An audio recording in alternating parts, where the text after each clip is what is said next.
HDFC bank তেখেতলোকে এটা blood donation camp organise কৰিছিলে আৰু তাত মই গৈছিলোঁ। খুবেই ভাল লাগিলে এই অনুষ্ঠানটোত গৈ পিনে। মই তেনেকৈ বহুতো ব্লাড ডোনেশ্যন কেম্পত আগতেও গৈছোঁ। তাতে মই সদায় চবকে এইটোৱে ক'ব বিচাৰোঁ যে ব্লাড ডোনেশ্যনটো এটা খুবেই নবেল কজ হয়। আপোনালোকেও অলপ আগবাঢ়ি আহিব লাগে। আৰু নমস্কাৰ। ব্লাড ডোনেশ্যন এটা খুবেই নবেল কজ হয়। আপুনি যেতিয়া ৰক্তদান দিয়ে আপুনি কোনোবা এজন মানুহৰ জীৱন ৰক্ষা কৰিব পাৰে।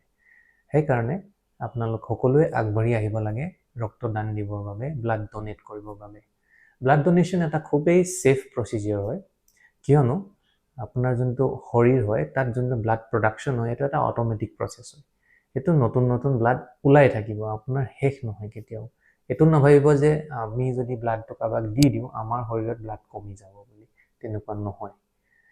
আপোনাৰ যোনটো ব্লাড ৰঙা ৰং হয় কিহৰ কাৰণে হয়? এটা চেল থাকে যোনটো কয় ৰেড ব্লাড চেল, শ্বৰ্ট ফৰ্মত কয় RBC। সেই RBCটোৰ বয়স হয় মাত্ৰ 120 দিন। 120 দিনলৈকেহে সেই চেলটো জীয়াই থাকে, তাৰপিছত নিজে নিজে বেয়া হৈ যায়। তাৰপিছত আকৌ নতুন চেল শৰীৰটোৱে বনাই পিনে প্ৰডাকশ্যন কৰি আকৌ চাৰ্কুলেশ্যনত এৰি দিয়ে।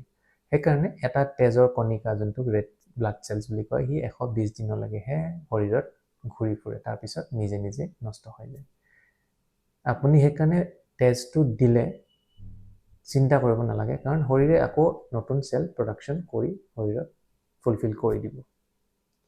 2 নম্বৰ হ'ল আপুনি যিহেতু তেজ দিব, তেজ দিয়াৰ লগে লগে তেজটোত কেইবাটাও কম্পনেণ্টছ থাকে। এটাক ক'লোঁ ৰেড ব্লাড চেলছ, তেনেকৈ আৰু থাকে WBC white blood cells, platelets বুলি থাকে, প্লাজমা বুলি থাকে, তেনেকৈ বেলেগ বেলেগ কম্পনেণ্ট থাকে এটা তেজৰ ইউনিটত।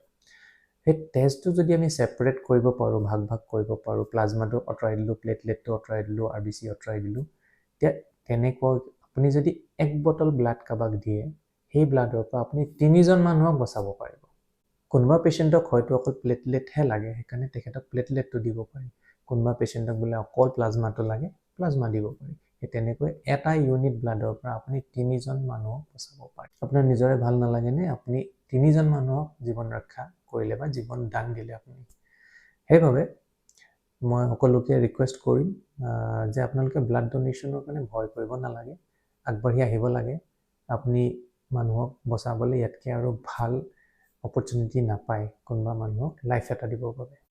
আৰু মানুহৰ কিছুমান মনত ভয় থাকে যে ব্লাড দিলে কিজানি মোৰে ব্লাড কমি যাব, মোৰে অৱস্থা বেয়া হৈ যাব। তেনেকুৱা নহয়, কাৰণ ব্লাড দিয়াৰ আগতে কিছুমান স্ক্ৰিনিং কৰা হয়।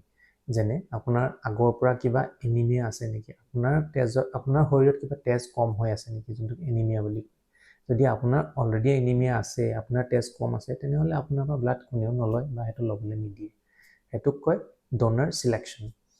তো তেনেকুৱাকৈ আপোনাৰ যদি খুব পুৰণা বেমাৰ আছে, ক্ৰনিক কিবা বেমাৰ হৈ আছে বা কিবা ইনফেকশ্যন আছে বা বহুত উইকনেছ হৈ আছে, সেই সময়ত আপোনাৰ পৰা ব্লাড নলয়। সেইকাৰণে এটা চিলেকশ্যন প্ৰচিডিউৰ আছে, তেতিয়াহে আপুনি এটা ব্লাড ডোনাৰ হ'ব পাৰিব।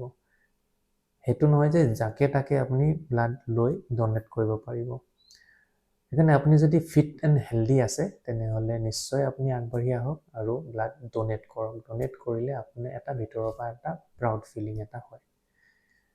আৰু এই কথাটো আপুনি সকলোকে বস্তুটো বুজাওক, অলপ এৱাৰনেছ ক্ৰিয়েট কৰক যে blood donation is a very safe process আৰু ইট কেন ছেভ লাইফছ। সেইটো আপুনি হয়তো ছিটুৱেশ্যনটো থাকিলেহে গম পাব যে যেতিয়া হস্পিটেল এখনত কোনোবা এটা পেচেণ্ট ইমাৰ্জেঞ্চিত আহে, এক্সিডেণ্ট হৈ আহিলে বা কিবা দুৰ্ঘটনা হ'ল, ব্লাড বহুত লছ হ'ল, সেই সময়ত তেখেতৰ ওচৰত যিমানে পইচা নাথাকক, যিমানে কণ্টেক্ট নাথাকক, কিন্তু তেখেতক বচাবলৈ ব্লাডৰহে প্ৰয়োজন হয়। আৰু সেই ব্লাডটো যদি ব্লাড বেংকত থাকে তেতিয়া মানুহজন জীৱন ৰক্ষা হৈ যাব পাৰে। সেইকাৰণে ব্লাড বেংকবিলাকে সাধাৰণতে এইবিলাক ভলুণ্টেৰী ব্লাড ডোনেশ্যন কেম্প অৰ্গেনাইজ কৰি থাকে আৰু সকলোৱে আগবাঢ়ি আহিব লাগে যাতে আপুনি সেই ব্লাড বেংকত ব্লাডটো ডোনেট কৰি থয়, যেতিয়া আপোনাৰ ইমাৰ্জেঞ্চি ছিটুৱেশ্যনত কিছুমান মানুহৰ এই প্ৰাণ ৰক্ষা হ'ব পাৰে। আশা কৰোঁ সকলোৱে আগবাঢ়ি আহিব। নেক্সট টাইম আপোনাৰ ঘৰৰ ওচৰত যদি ব্লাড ডোনেশ্যন কেম্প অৰ্গেনাইজ কৰে কোনোবাই, সকলোৱে আগবাঢ়ি আহক, অলপ সহযোগিতা কৰক, কোনোবা মানুহৰ প্ৰাণ ৰক্ষা কৰক। Thank you. blood bank LNCs, all the team for coming and organizing this blood bank. So আজি যেহেতু এটা ব্লাড ডোনেশ্যন ক্যাম্প অর্গানাইজ কৰা হৈছে প্ৰায়বিলাক দেখা যায় যে মানুহৰ মানে পাৰ্টিচিপেশ্যনটো বহুত কম বহুতে আগবাঢ়ি নাহে ব্লাড ডোনেশ্যন কৰিবলৈ কিছুমান হয়তো ভয় থাকিব পাৰে কিছুমান হয়তো কনফিউজন থাকিব পাৰে সেইকাৰণে প্ৰায়বিলাক দেখা যায় যে পাৰ্টিচিপেশ্যনটো বহুত কম থাকে হয়তো employee that to the society with the help of all of our colleagues and with the help of our people in the society. So আপোনালোক সকলোলৈকে মই আপোনালোকক স্বাগতম জনাইছোঁ আমাৰ এই অনুষ্ঠানলৈ আমাৰ যি ৰক্তদান শিবিৰ আমি অনুষ্ঠিত কৰি আহিছোঁ বিগত 15 বছৰ দিন ধৰি আমাৰ HDFC বেংকে কৰ্পৰেট ছ'চিয়েল ৰেছপন্সিবিলিটি স্কিমৰ আণ্ডাৰত এই